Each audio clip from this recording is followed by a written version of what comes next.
Kid story studio में खुशामदीद। आइए आज की दिलचस्प कहानी से लुत्फ अंदोज हों। एक गांव में एक बुढ़िया रहती थी और उसका एक बेटा भी था, लेकिन बेटा बहुत दूर रहता था। बुढ़िया अकेली गांव में रहती थी और बीमार भी थी।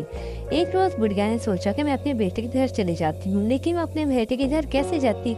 उसके पास ना तो कोई सवारी थी और ना ही कोई सहारा था। वो अपने बेटे के पास कैसे जाए? वो ये सोचकर परेशान हो गई।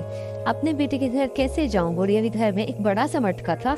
मटके ने कहा, क्यों फिक्र करती हो, मैं ले जाऊंगा तुम्हें तुम्हारे बेटे के घर। बुढ़िया खुश हो गई। इस रात बहुत बारिश हुई, नदी नालों में पानी आ गया, चारों तरफ पानी ही पानी, गलियां और बाजार पानी से भर गए। मटके ने कहा, जल्दी कर चले। बुढ़िया मटके में बैठ गई।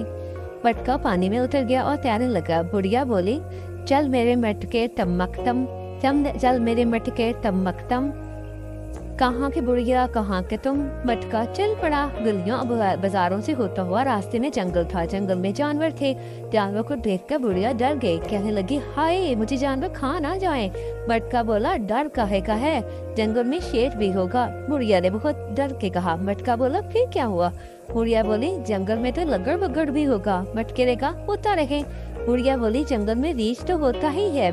मटके ने कहा, शेर लगड़ बगड़ रीछ जंगल में है तो आते क्यों नहीं? ये सुनकर शेर, लगड़ बगड़ और रीछ आ गए। शेर बोला, बुढ़िया को मैं खा जाऊंगा। लगड़ बगड़ बोला, बुढ़िया को मैं खाऊंगा। रीछ कहने लगा, मुझे बहुत भूख लगी है, बुढ़िया को मुझे खाने दो। बुढ़िया बोले, क्यों खाते हो मुझे? मैं तो कमजोर सी हूँ, मुझे मेरे बेटे के घर जाने दो। बेटे के घर अच्छे अच्छे खाने खाऊंगी, मोटी ताजी हो जाऊंगी। जब बेटे के घर से वापसी भी आऊंगी तब खा लेना। शेर ने भी हाँ कर दी। लगड़ बग्गे और रीछ ने भी हाँ में हाँ मिलाई। बुढ़िया की जान में जान आई तो बोली, चल मेरे मटके तमकतम, चल मेरे मटके तमकतम। कहाँ की बुढ़िया, कहाँ के तुम? मटका चल पड़ा। बुढ़िया जंगल से निकलकर अपने बेटे घर पहुंची। वो बहुत खुश थी। बेटे ने उसे अच्छे अच्छे खाने खिलाए। बुढ़िया ने जी भर के खाना खाया। बुढ़िया खाकर वाकई खासी मोटी ताजी हो गई। एक दिन बुढ़िया कहने लगी, बेटा अब मैं अपने घर जाना चाहती हूँ। बेटा बोला, माँ मेरे पास ही रुक जाओ। लेकिन बुढ़िया ने उसकी ना मानी और वापसी के लिए चल पड़ी। बुढ़िया मटके में बैठ गई और फिर से बोली, चल मेरे मटके तमकतम, चल मेरे मटके तमकतम। कहाँ की बुढ़िया, कहाँ के तुम? मटका चल पड़ा। रास्ते में जंगल था। जंगल में फिर से शेर, लगड़ बग्गा और रीछ थे।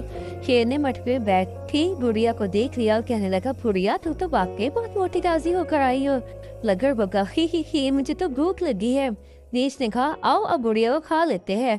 जंगल के सारे जानवर मिलकर बोले, अच्छा तो अब हम बुढ़िया को खाएंगे। ये सुनकर बुढ़िया बोली, पहले मुझे दो मुट्ठी रेत ला के दो, तब खाना। वो सब मान गए। वो मुट्ठी रेत शेर लाया, 2 मुट्ठी लगड़ बग्गा और 2 मुट्ठी रीछ लेके आया। बुढ़िया अपने हाथों में रेत लेके बैठी और बोली, आओ अब मुझे खा लो। जब वो इसे खाने को आगे बढ़े तो बुढ़िया ने मुट्ठी भर भर के रेत उनकी आंखों में डाल दी। अब जानवर उसे कैसे खाते? बुढ़िया बोली, चल मेरे मटके तमकतम, चल मेरे मटके तमकतम। कहाँ के बुढ़िया, कहाँ के तुम? मतलब मटका चल पड़ा और जंगल के तमाम जानवर पीछे रह गए और खैरियत से बुढ़िया अपने घर पहुंच गई।